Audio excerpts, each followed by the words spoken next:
Hello Cubs fans, I'm Alex Pat, and welcome back to Wrigleyville Times. So it's hard to believe that May is already over and we're going into June. It really felt like just yesterday it was opening night at Wrigley Field. Anyway, let's take a look back at the month of May and see how the Cubs did. First of all, to take a look at the standings, we are 6 games behind the Cardinals in the NL Central. The Cardinals just won 2 of 3 against the Dodgers in St. Louis, and the Cubs ended May on a pretty good note. They had a walk-off 2-1 win in 11 innings over the Kansas City Royals at Wrigley Field. And this was thanks to a bloop base hit by David Ross in the 11th inning.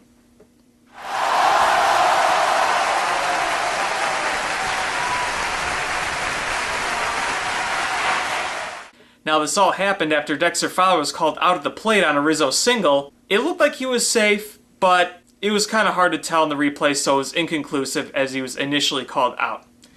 So if we look at the record of the Cubs this May, they were 14-14. It was kind of an up and down month, despite the fact that it really all evened out in the end. It started off kind of painful with that Cardinals series in which the Cubs really could have taken 3 out of 4, but ended up only taking 1 out of 4, thanks to some late implosions of the bullpen. But it had some really good moments too, like the 6-game winning streak, which included a 4-game sweep of the Mets, and taking 2 out of 3 against the Pirates at Wrigley Field. So before we go in-depth in stats, there's a few interesting things to note about the month of May. The Cubs were involved in 16 one-run games. They were 10-6 in those one-run games, and in those one-run games, they averaged 2.3 runs. So a lot of these games were low-scoring games, a lot of 2-1s, 3-2s, and a 1-0 game as well. There were a couple of high-scoring one-run games, but for the most part, they were pretty low-scoring. Which goes to my first point about the pitching. The pitching this month was pretty solid. The Cubs pitching staff put up a 4.08 FIP in the month of May. Looking at that 4.08 FIP, you gotta break it down even more. You gotta look at the numbers involved in that.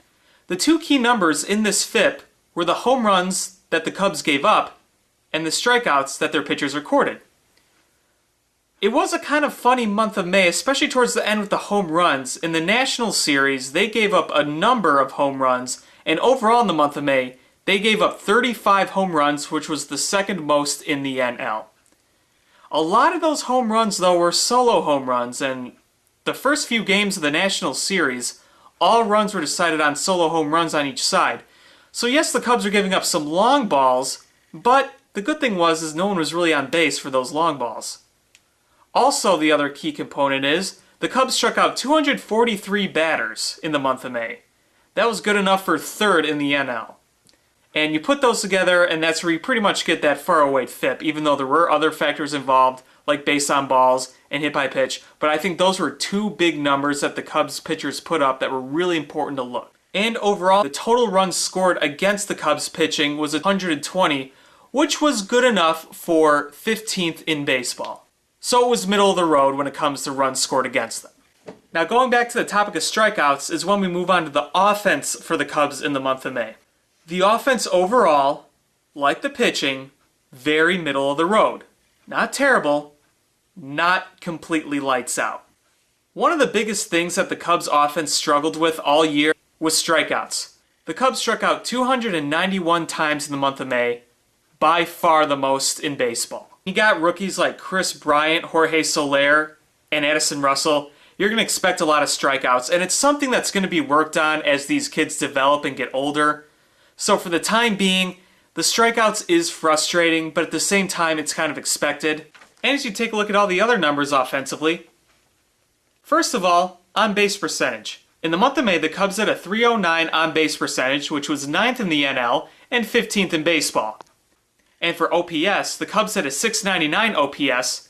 That was good enough for 9 in the NL and 18th in baseball. And as for total runs scored, they scored 106 runs in the month of May. That was good for 11th in the NL and 20th in baseball. Now take a look at all those things. The FIP, the on-base percentage, the on-base plus slugging, and the amount of runs scored. And if you take into account all the places that they were in baseball, and you look at the Cubs' 14-14 record, putting that all together, that pretty much shows that the month of May was pretty average for the Cubs. Everything was middle of the road compared to everyone else, which resulted in the record being as many wins and as many losses. So by no means was it a bad month for the Cubs. There were definitely some moments that didn't look very good. For example, the Cubs had 7 saves and 11 opportunities, so some blown saves mixed in there. It also kind of contributed to the one-run games that the Cubs were involved in. The other thing that contributed to the one-run games greatly, in a good way, was 4 walk-off wins in the month of May, even ending with the walk-off win by David Ross. So anyway, let's look ahead to the month of June and see what's in store for the Cubs coming up. Now, I'm not going to go in depth about the matchups here because those will be for a future time when these series come. This is just for the sake of looking at what's ahead. First, we'll start off with the 3-game series in Miami against the Marlins. Then we'll go to Washington, D.C. for 4 games against the Nationals. A brief 2 games at Comerica Park against the Tigers in some interleague play. Then we'll come back to Wrigley Field for a 4-game series against the Reds and a 2-game series against the Indians. We will then go to Cleveland for another 2-game against the Indians.